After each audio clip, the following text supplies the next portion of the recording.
Hey boys, hope you're doing well today. I apologize that I didn't get a video up for you yesterday. Sorry about that, but we got one today. So I'll start with an update on the Pokemon. I don't know if I told you there's an event going on right now. It's a water event for the week. We're having different types of water Pokemon that are popping up more frequently, including this guy, which I caught. So we have actually 3 Laprases now. I also caught today, I caught this guy. So we got ourselves 3 Laprases now, which is cool.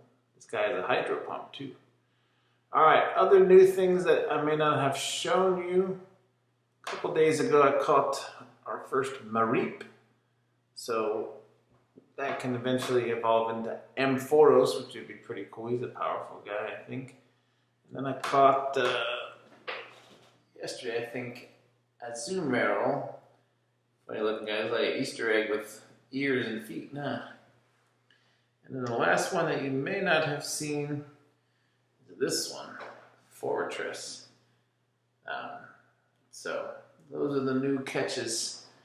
I'll just give you an update. We have 120 Larvitar candies, or 5 away from Tyranitar, and we have, I think, 119 or 120 Cyndaquil candies, so we're pretty close to a Typhlosion as well. And we have actually enough Totodile candy already to make a Feraligatr, so we'll do some fun evolving when you guys get back. But on to Genesis. So we finished Genesis 34 yesterday. We saw, first of all, do either of you remember the name of Jacob's daughter? Her name was Dinah. And she had been captured and abused and treated poorly by the people from the local town, specifically a prince. And we saw that Jacob's brothers had a pretty creative but cruel way of getting revenge and taking vengeance out on those people, which was a wrong thing to do. So now we'll see some of the consequences. We move to Genesis 35. God said to Jacob, "Get up, go to Bethel and settle there.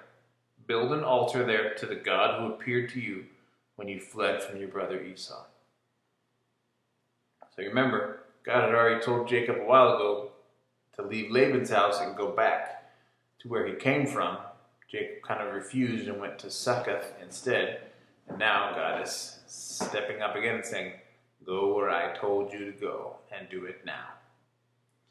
So Jacob said to his family and all who were with him, "Get rid of the foreign gods that are among you. Purify yourselves and change your clothes. We must get up and go to Bethel. I will build an altar there."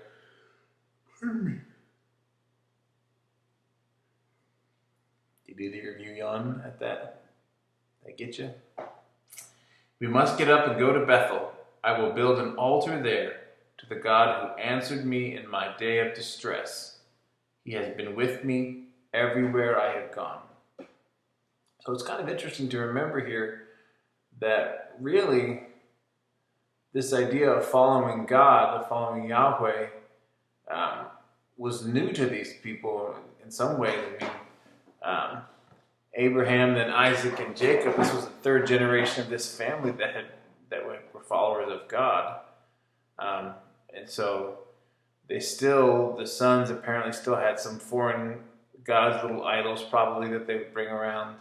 You may have seen some similar things there in Fiji in some of the Hindu shops, little idols that people carry around that kind of worship as false gods. But anyway, so Jacob is basically saying, okay, we're going to obey God, we're going to put away all this other stuff, and we're going to purify ourselves, and we're going to go kind of dedicate our family to God. Then the sons gave Jacob all their foreign gods and their earrings, and Jacob hid them under the oak near Shechem. When they set out, terror from God came over the cities around them, and they did not pursue Jacob's sons. So Jacob and all who were with him came to Luz, that is Bethel, in the land of Canaan. Jacob built an altar there and called the place God of Bethel, because it was there God had revealed himself to Jacob when he was fleeing from his brother. So, again, God is still being gracious to Jacob and his family. He's still taking care of Jacob and his family. And this shows us that God is keeping his promises, even though Jacob has sometimes done the right thing, sometimes made mistakes. Jacob's trying to do the right thing again and follow God, but through it all, God is being faithful and keeping his promises to Jacob and to his family. Deborah, the one who had nursed and raised Rebekah, died and was buried under the oak south of Bethel. So Jacob named it the Oak of Weeping. God appeared to Jacob again after Jacob returned from Paddan Aram, and God blessed him. God said to him, "Your name is Jacob. You will no longer be named Jacob, but your name will be Israel." So God named him Israel. God also said to him, "I am God Almighty. Be fruitful and multiply. A nation, indeed an assembly of nations, will come from you, and kings will descend from you. I will give to you the land that I gave to Abraham and to Isaac, and I will give the land to your future descendants." Then God withdrew from him at the place where he had spoken to him. Jacob set up a marker at the place where God had spoken to him, a stone marker. He poured a drink offering on it and anointed it with oil. Jacob named the place where God had spoken with him Bethel. So basically what's happening here is God is reaffirming his covenant. He's reaffirming the covenant he made with Abraham and with Isaac and with Jacob. God's reaffirming that covenant and saying, "I'm going to give you this land.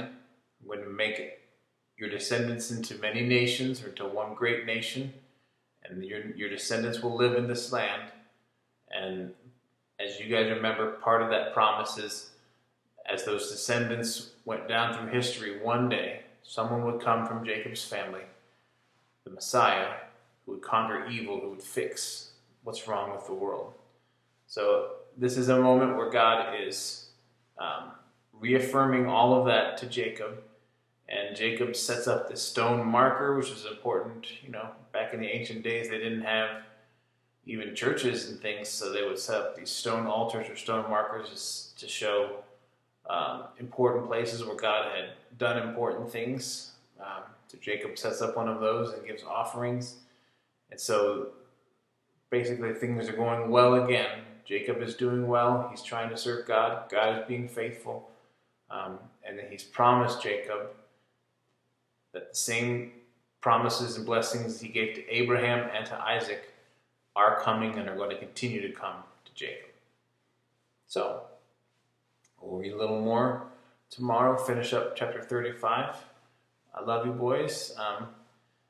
Text me if you have any questions. Daniel, you can text me on your iPad if you ask Mommy, or Mommy can connect with me on her phone if you guys have any questions about what we've been studying so far. I'd love to hear what you guys think about it.